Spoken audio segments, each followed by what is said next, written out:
Falar, tapete de crochê brega, sofá marrom cafona, pastilha no banheiro ultrapassado, madeira escura então feio que dói. Essas foram algumas das frases que eu ouvi essa semana de colegas arquitetos dando dicas na internet. Com certeza tu já cruzou com diversos profissionais que usam esse método de dizer que algo é cafona, feio que dói, brega, para te impor algo que na maioria das vezes é apenas uma visão limitada que essa pessoa tem sobre determinado item. Hoje eu vou te mostrar que não existe brega nem cafona na decoração. O que existe é contexto e adequação. Eu sou a Fernanda, arquiteta de interiores especialista em cores. Já deixa o like, te inscreve no canal, porque aqui a gente fala sobre decoração intencional todos os dias.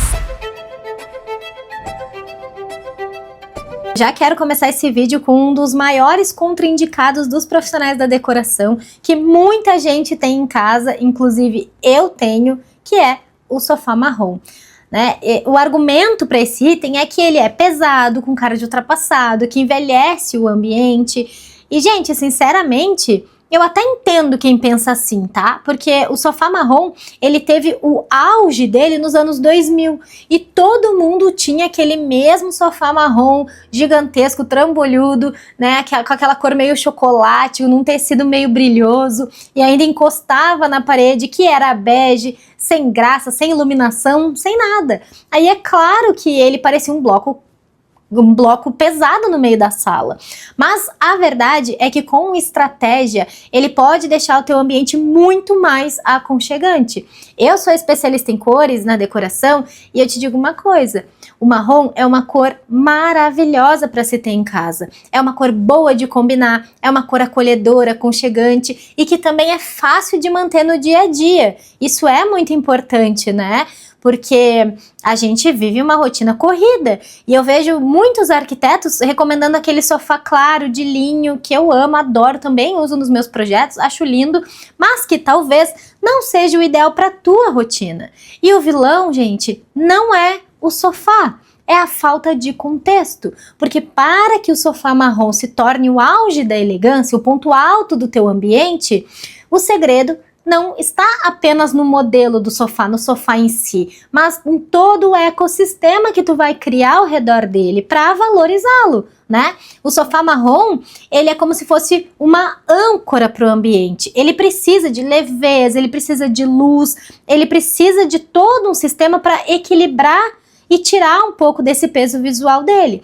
Para isso, a sala precisa ter tons claros, tons neutros, né? Por exemplo, paredes e cortinas, que são os maiores elementos em tons de off-white, de bege, de areia, tons que vão trazer um fundo luminoso, que vão destacar o sofá, né? O tapete também, se for um pouco mais claro que o sofá, como um tapete de fibra natural, por exemplo, ou qualquer um, assim, um pouco mais claro, para ajudar a descolar o sofá escuro do chão, trazer um respiro visual. Fica lindo! Tu pode usar um tapete escuro também, tá? Mas aí tu já vai entrar num outro estilo de decoração que busca mesmo o peso visual, o drama, busca evidenciar isso. Mas se tu quer um ambiente leve, um tapete um pouco mais claro que o sofá, é a melhor opção. E eu falei de repente incluir um tapete natural, porque isso também ajuda demais a compor com o sofá marrom.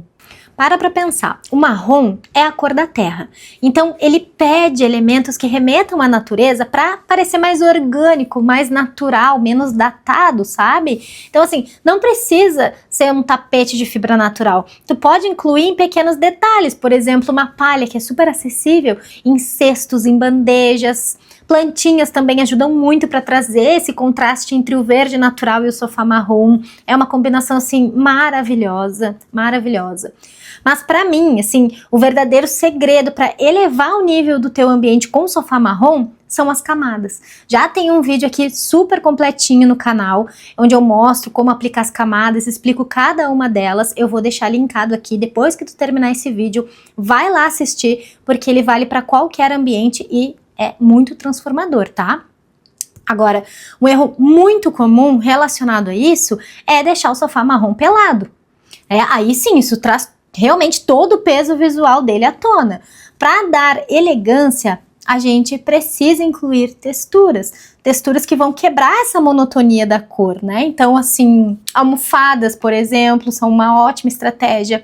Pode misturar os tamanhos, misturar os padrões, usar tons de creme, off-white. Tu pode, inclusive, misturar estampas que tenham ali um toquezinho sutil de marrom para criar uma conexão. Ai, fica lindo, gente, muito chique. Mantas também, tem que ter uma mantinha de tricô, de lã, jogada assim, sabe? De forma despretensiosa em cima do sofá. Fica maravilhoso, ainda ajuda a adicionar uma camada de maciez para suavizar as linhas rígidas do sofá. Perfeito. Não tem como tu não ter um sofá elegante fazendo isso. Sim, de verdade, não tem. Outro item que os arquitetos reviram os olhos são as pastilhas. E assim, né, teve uma época que todo banheiro parecia uma piscina de tanta pastilha coloridinha, né? Aí, claro, a gente, como tudo que é demais, saturou, né? Então a gente enjoou das pastilhas. Mas se for parar pra pensar, esses porcelanatos de grande formato, que buscam continuidade, que são lisas, né, limpas, tem uma coisa muito diferente da pastilha. Uma desvantagem, porque elas criam textura, né, trama, elas envolvem assim o ambiente, deixando ele muito mais interessante. Então eu adoro, mesmo em cores neutras, eu acho que a pastilha é um bom plano de fundo, justamente porque ela tem essas tramas assim, né, com esses módulozinhos que eu acho que enriquece o ambiente, né. Fora que se tu usar de forma intencional, elas podem facilmente trazer aquela sensação de ambientes de relaxamento, de bem-estar, assim, tipo spa, sabe? Eu acho que pastilha tem muito a cara do spa. E outra coisa que é muito bom é que elas são ótimas para fazer paredes curvas. Eu sei que agora tá super em alta, né? Tá todo mundo desejando aí paredes arredondadas no banheiro. E o revestimento tradicional é muito ruim. Ele é um problema, porque ele tem que ficar todo picotadinho, e com as pastilhas não. Como elas vêm numa trama, né, numa tela, elas conseguem abraçar a curvatura da parede de forma muito fluida, diferente do porcelanato, né, que justamente, como eu falei, por ser maior, precisa de vários cortes retos, e aí fica aquele efeito facetado, né, quebrado, que não é legal. A pastilha não, ela é uma transição suave, contínua, ela faz a curva, isso reforça o design orgânico. Ai, gente, é muito sofisticado, muito sofisticado. É claro, né, que a pastilha tem os seus contras, e eu sei que vocês vão comentar aqui, a gente não pode deixar de falar, né, que aumenta a manutenção, se tu não utilizar o rejunte epóxi, tu vai ter dificuldade para limpar, é muita área de rejunte, né, é uma área gigantesca, mas utilizando a pastilha do modo adequado, utilizando ali, seguindo todas as especificações, aplicação da forma correta, com o rejunte correto, eu acho que pastilha é sucesso, assim. Me desculpa, pode não ser do teu gosto, do gosto do profissional, né? Mas eu, por exemplo, não tenho no meu banheiro, não foi a escolha, na minha escolha de revestimento, mas é inegável que dá para construir ambientes sofisticados, bonitos e modernos utilizando a pastilha. Assim como os tapetes de crochê, né? Esses dias me enviaram lá no meu direct do Instagram uns stories de uma arquiteta pedindo, gente, pelo amor de Deus, para os clientes não estragarem o projeto dela com tapetes de crochê, porque desvalorizava o ambiente, porque estragava o projeto dela. Ai, gente, aí assim eu fiquei pensando, né? Como que uma pessoa fala isso? Sim, primeiro que é a casa do cliente, né? Segundo, que o tapete de crochê é um item extremamente afetivo. Muitas pessoas têm boas memórias, né, de pessoas queridas, muitas vezes ganhou a peça de alguém especial e assim, ai gente, eu acho que a pessoa que fala mal, ela realmente não consegue entender o valor de um item feito à mão. Pensa que a pessoa foi lá, dedicou o tempo dela para produzir um tapete, e isso tem que ser valorizado, né? Além disso, as pessoas ficam presas naqueles conjuntinhos de banheiro colorido e não veem a possibilidade, não veem que o tapete pode ser uma peça de destaque do ambiente, sabe? E o bom do crochê é justamente isso, que tu pode ter o tapete que tu quiser, com a estampa que tu quiser, da cor que tu quiser, tu pode reforçar o estilo do teu ambiente com ele, e eu adoro isso, ele é muito versátil.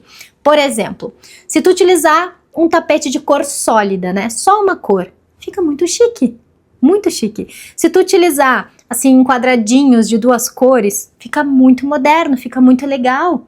Tu também pode usar formatos diferentes. Inclusive, tem uma marca muito legal de design que eles fazem tapete, vários círculos assim de tapete, e eles juntam. Daí fica uma forma bem diferente, bem contemporânea, bem legal, traz destaque para o ambiente. Então, sabe, assim, falar mal de tapete de crochê é que é brega, né? E por último, madeiras escuras. Muita gente acha que é datado, que é muito anos 90, muito pesado, que escurece demais o ambiente, que causa uma sensação ruim. Eu já ouvi de tudo. Mas, sinceramente, eu acho muito chique. Uma madeira escura bem aplicada, gente, é elegância pura. Se tu utilizar o teu móvel escuro com um entorno leve, com uma parede em tons de off-white, areia, por exemplo, tu vai ter um contraste maravilhoso, tu vai criar profundidade, ou seja, tu vai tornar a tua composição muito bonita. Textura, né? Textura também ajuda a quebrar a rigidez, traz leveza, enriquece o ambiente. Eu, por exemplo, adoro misturar pedras diferentes com madeira escura, sabe? Veios bem definidos, uma cor assim que ninguém tá acostumado a ver. Eu acho lindo, gente, eu acho lindo demais. Uma coisa que tu precisa tomar cuidado, tá? É com o acabamento da madeira, porque assim, madeira escura com brilho realmente pode trazer aquele aspecto mais antigo, né? Mais pesado, que é o que muita gente tinha lá nos anos 2000. Mas se a tua madeira for fosca, ali com veios aparentes, maravilhoso, não tem erro, não tem erro. Uma coisa que ajuda muito também é o desenho do mobiliário. Se tu optar por linhas mais retas, assim, móveis mais modernos, tu também vai diminuir ainda mais essa sensação de peso, porque o móvel, ele já vai ser leve, então fica muito bonito, né? Bom, esses foram os itens de hoje. Eu confesso para vocês que eu tenho um assunto aí, tem uma lista para parte 2, então se tu quiser parte 2, comenta aqui. Comenta que eu volto para falar de mais coisas bregas. E se tu quiser treinar o teu olhar para ver além do óbvio, eu vou deixar no comentário fixado aqui o link do Clube Secreto de Senhoras. Clica ali, dá uma olhada nos encontros que tem, faz um passeio lá por dentro do nosso clube. E se tu quiser, vem fazer parte da nossa comunidade também, que tu vai ser muito bem-vinda. E claro, né, se esse vídeo foi útil para ti, não esquece de deixar um like, um beijo e até o nosso próximo encontro.